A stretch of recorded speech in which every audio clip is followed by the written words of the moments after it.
Hello and welcome to today's video break. We are in Psalm 36, verse 4.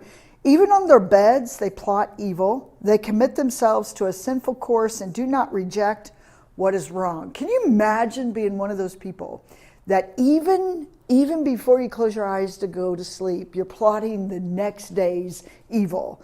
Now, David was explaining to us what evil looks like, what evil people look like. I don't think there's any surprise.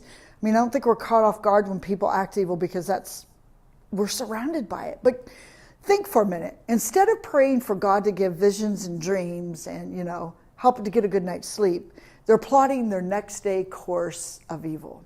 Now, we're going to turn this upside down because when you and I get ready, to go to sleep, what's kind of the last thoughts that you have before you go to bed? And have you ever noticed that sometimes those last thoughts, whether it's whatever the agenda is tomorrow, whatever it may be, wouldn't it be wonderful if we just, before we closed our eyes at night, just allowed it to be that sweet time where God wants to speak to us, to prepare us to go to sleep?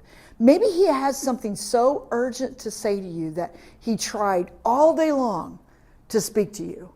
He kept shouting your name, kept saying things, kept putting people in your place, but your mind was too busy. It was too busy racing. But now all of a sudden, you're getting ready to drift to sleep, and you're at that quiet moment. Maybe your mind is starting to settle down.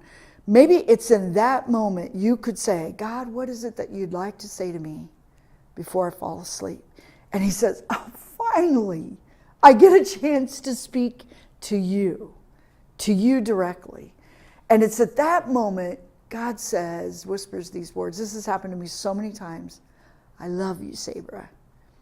But maybe, just maybe, I have this ornery dog at home, and this morning I was trying to get his attention, and he was so distracted because he was chewing on his bone. And it was really funny because I kept saying, Nike, Nike, Nike. He didn't even budge. And I was only this far away from him, but he didn't even budge.